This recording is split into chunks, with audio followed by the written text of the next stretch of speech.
Hello students, तो आज के इस वीडियो में हम देखने वाले हैं कि एक पॉइंट चार्ज इलेक्ट्रिक पोटेंशियल को कैसे प्रोड्यूस करता है। तो स्टूडेंट, ये डेरिवेशन नंबर 9 है।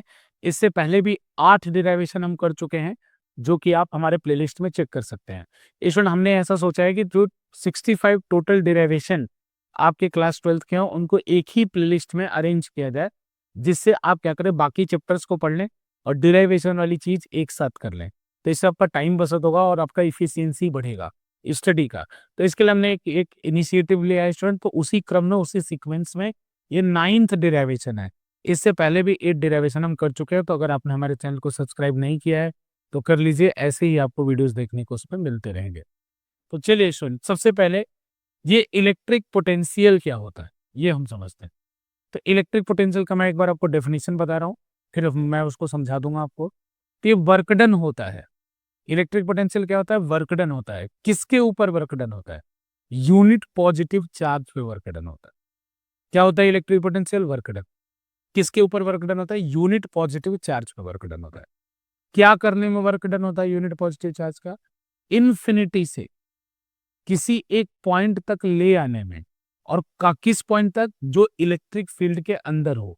कौन सा इलेक्ट्रिक फील्ड? जो चार्ज ने प्रोड्यूस किया, उस पॉइंट तक ले आने में जो किया गया वर्क डन है यूनिट पॉजिटिव चार्ज पे, बिना काइनेटिक एनर्जी को चेंज लाए, उसे हम बोलते हैं इलेक्ट्रिक पोटेंशियल।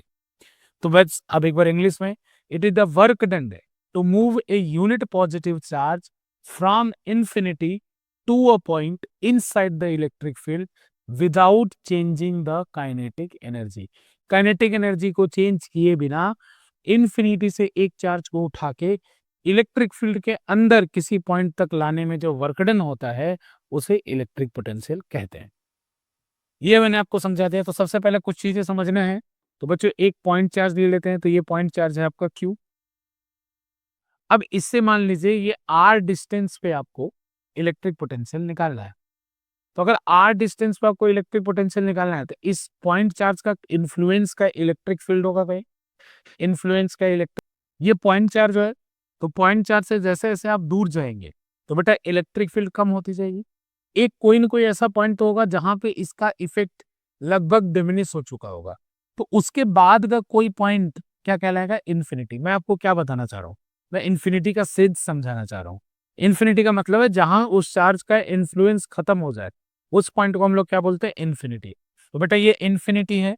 इन्फिनिटी से एक यूनिट पॉजिटिव चार्ज को इस पॉइंट तक लाना है, और इसके लाने में जो वर्क डन होगा उसे हम क्या बोलेंगे? उसे हम बोलेंगे स्टूडेंट इलेक्ट्रिक पोटेंशियल।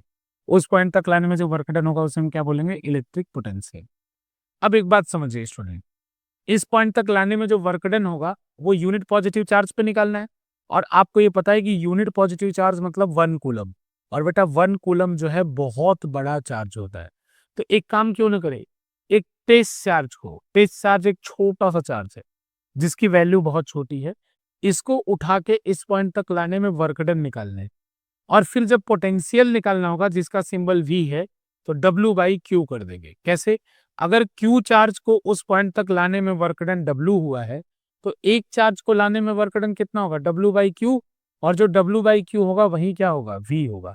तो इनडायरेक्टली मुझे ये निकालना है कि इस Q चार्ज को यहां तक लाने में कितना वर्क डन होगा, फिर उसको Q से, स्मॉल q से डिवाइड कर दूंगा तो पोटेंशियल मिल जाएगा।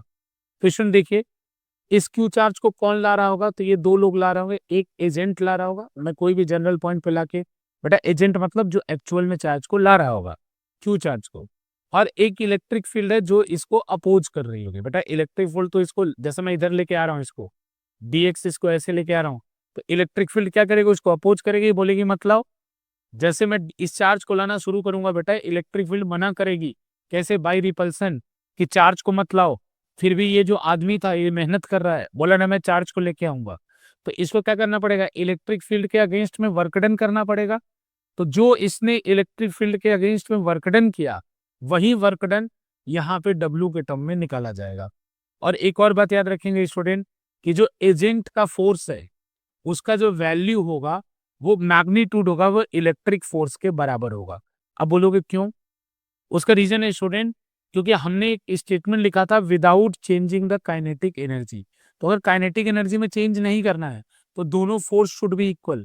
क्योंकि अगर कोई भी बड़ा हो गया तो पक्का बता रहा हूँ वेलोसिटी में चेंज होगा, क्योंकि एक्सेलरेशन आएगा, और एक्सेलरेशन आया, वेलोसिटी में चेंज हुआ बेटा, तो फिर आपका काइनेटिक एनर्जी कांस्टेंट नहीं रह पाएगा।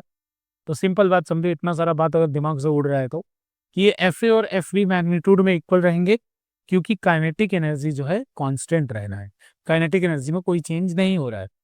अब मुझे किसका वर्क डन निकालना है? एजेंट का वर्क डन। तो देखो बच्चों, क्योंकि एफ ए और एफ ई इक्वल है, तो ये एक वेरिएबल फोर्स एफ ए होगा, उसका फॉर्मूला कितना होगा? एफ ई, उसका मैग्नीट्यूड किसके इक्वल होगा? एक बार मैं लिख दे रहा हूं, एफ ए इंटू बेटा dx। अब dx को मैं माइनस में ले रहा हूं। माइनस में क्यों ले रहा हूं? क्योंकि इसमें जैसे आप पास आओगे, जैसे x is the distance from centre of the charge to this point, तो बेटा जैसे जैसे आप पास आओगे तो डेल्टा एक्स, dx मतलब क्या होता है? डेल्टा एक्स, ये नेगेटिव होगा। नेगेटिव क्यों होगा? क्योंकि इसमें जैसे मान लो आप एक्सिस पे मूव कर रहे हो, 7 से आप 4 पे आए, तो 7 से 4 पे आए तो डेल्टा एक्स निकालोगे तो कितना होगा? 4 माइनस 7, क्योंकि आप फाइनल माइनस इनिशियल करोगे ना तो ये नेगेटिव आएगा।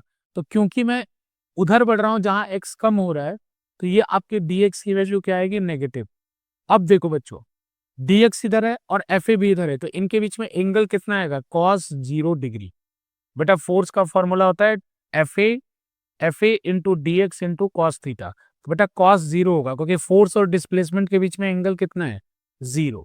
बस इतना अगर आपको समझ में आ गया स्टूडेंट, तो बस वैल्यू को फिल करना है और सॉल्व करना है। तो वैल्यू को फिल करके कैसे सॉल्व करेंगे?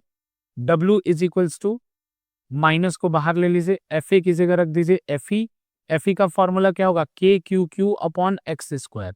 ये डिस्टेंस एक्स है, ये डिस्टेंस यहां से लेके यहां तक एक्स है, तो के Q Q into x square D x, और ये आ जाएगा cos 0। अब स्टूडेंट इसको आपको इंटीग्रेट करना है। इंटीग्रेट करने के लिए आप जो कांस्टेंट है उसको बाहर ले लीजिए, तो माइनस के क्यू क्यू बाहर आ जाएगा, अंदर आएगा 1/x² dx, और ये आ जाएगा, लिमिट कहां से कहां तक लगेगी? तो इस चार्ज पार्टिकल को मैं इन्फिनिटी से आर तक लेके आ रहा हूं, तो बेटा लिमिट लगेगी इन्फिनिटी टू आर, ये इसकी लिमिट लगेगी। अब अगर लिमिट लगेगी स्टूडेंट, तो अब इसी को सॉल्व कर लेते हैं। इसका इंटीग्रेशन जो आता है माइनस के क्यू क्यू अपॉन क्यू, इसका इंटीग्रेशन जो आता है वो आता है -1/x। आप सॉल्व करके भी देख सकते हैं, और ये आता है इन्फिनिटी टू आर।